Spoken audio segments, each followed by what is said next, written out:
জন হতে হলে বাংলাদেশে আপনাকে ভারতপন্থী এবং ইসলাম বিদ্বেষী হতে হবে। মানারাত ইউনিভার্সিটির সাংবাদিকতা বিভাগের বর্ষপূর্তিতে ডক্টর মাহমুদুর রহমান বলেন, জুলাই বিপ্লব ইসলামপ্রিয় লেখক সাংবাদিক মূল্যায়নের সুযোগ করে দিয়েছে। দেশের কয়েকটি বড় বড় পত্রিকার দিকে খেয়াল করলে দেখা যায় বাংলাদেশের পারিপার্শ্বিকতায় বিশিষ্টজন হতে হলে ভারতপন্থী ও ইসলাম বিদ্বেষী হতে হবে। 2 ফেব্রুয়ারি সকালে জাতীয় প্রেস ক্লাবের জহুর হোসেন চৌধুরী মিলনায়তনে দেশের প্রতিষ্ঠা 3 সম্পাদককে দেয়া এক সম্বর্ধনা অনুষ্ঠানে তিনি কথা বলেন।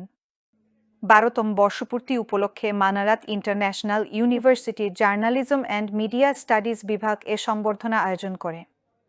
সংবর্ধনাপ্রাপ্ত 3 সম্পাদক হলেন দৈনিক নয়াদিগন্তের সম্পাদক আলমগীর মহিউদ্দিন, দৈনিক সংগ্রাম সম্পাদক আবুল আসাদ, দৈনিক আমার দেশ সম্পাদক ডক্টর মাহমুদুর রহমান। বাংলাদেশে যারা ইসলামের কথা বলেন, বাংলাদেশের প্রকৃত স্বাধীনতার কথা বলেন, তাদেরকে বাংলাদেশে বিশিষ্ট জন হিসেবে বিবেচনা করা হয় না। আপনি যদি বিশেষ বিশেষ বড় বড় পত্রিকায় বিশিষ্ট জনদের তালিকা দেখেন, তাহলে দেখতে পাবেন সেখানে প্রায় সবাই একটি বিশেষ চিন্তাধারা লালন করে, এবং তাদেরকে আমি বলি তারা প্রধানত ভারতপন্থী এবং প্রধানত তারা ইসলাম বিদ্বেষী। অর্থাৎ বাংলাদেশের যে পারিপার্শ্বিকতা এ যাবৎকালে, তাতে বিশিষ্ট জন হতে হলে বাংলাদেশে আপনাকে ভারতপন্থী এবং ইসলাম বিদ্বেষী হতে হবে। অনুষ্ঠানে Manarat international university board of ট্রাস্টিজের অন্যতম সদস্য অ্যাডভোকেট মতিউর রহমান আকন্দ প্রধান অতিথি হিসেবে উপস্থিত ছিলেন। সভাপতিত্ব করেন বিশ্ববিদ্যালয়ের ভারপ্রাপ্ত উপাচার্য প্রফেসর ডক্টর মোহাম্মদ আব্দুর রব।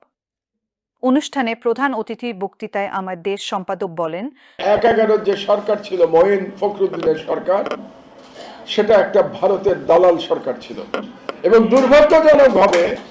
দুর্ভাগ্যজনকভাবে সেই সময় বাংলাদেশের অধিকাংশ নাগরিক বিষয়টি বুঝতে পারেন নাই। মানুষের মধ্যে একটা ভুল ধারণা ছিল যে এই সরকার কিছু ভালো কাজ করতে এসছে, দুর্নীতির বিরুদ্ধে জেহাদ করতে এসছে, এটাই স্লোগান ছিল সেই সময়। কিন্তু আমি তাদের পেছনের উদ্দেশ্যটা এবং ষড়যন্ত্রটা আল্লাহর রহমতে ধরতে পেরেছিলাম, এবং তখন আমার মনে হলো যে প্রথাগত বৃত্তের বাইরে এসে কোনো একজনের কলম ধরা উচিত, এবং আমি কলম ধরেছিলাম। 90% মুসলমানের দেশ হওয়া সত্ত্বেও এই দেশের ইসলামপ্রিয় লেখক ও সাংবাদিকরা তাদের মেধার মূল্যায়ন পান না। এক্ষেত্রে ওআইসিরও কোনো ভূমিকা নেই। মুসলিম লেখকরাও পশ্চিমা বিশ্বের দেয়া পুলিৎজার কিংবা নোবেল পুরস্কারের দিকে তাকিয়ে আছেন তাদের মেধার মূল্যায়নের জন্য। এটাই মুসলিম বিশ্বের ব্যর্থতা। 200 কোটি মুসলমান, তারা কেন ইসলামিক স্কলারদের মূল্যায়ন করছে না? এটাই হচ্ছে মুসলমানের ব্যর্থতা, এটা আমাদের মনে রাখতে হবে। এবং এই কারণেই বাংলাদেশে 90% মুসলমানের দেশ হওয়া সত্ত্বেও আবুল আসাদ সাহেব কিংবা আলমগীর মহিউদ্দিন সাহেব আমাদের দেশে উপযুক্ত সম্মান পান না। এখান থেকে 5ই আগস্টের পরে আমাদের একটা সুযোগ তৈরি হয়েছে এই বৃত্ত ভাঙবার, এখান থেকে বেরিয়ে আসবার, এবং আমি মনে করি আজকে মানারাত ইউনিভার্সিটি এই উদ্যোগ নিয়ে তারা সেই বৃত্ত ভাঙার চেষ্টা করেছে। এই কারণে তাদেরকে আমি অভিনন্দন জানাই।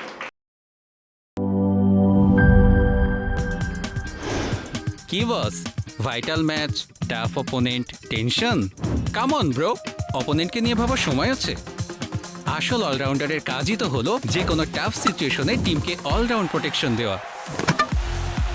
জাস্ট লাইক মাই টাইলক্স, যার অ্যান্টিব্যাকটেরিয়াল এজেন্ট টয়লেটের কোনায় কোনায় পৌঁছে 99% জীবাণু ধ্বংস করে, টয়লেটের কঠিন দাগ ও দুর্গন্ধ দূর করে টয়লেটকে রাখে ক্লিন আর সুবাসিত। টাইলক্স টয়লেট ক্লিনার, ক্লিন মানেই টাইলক্স।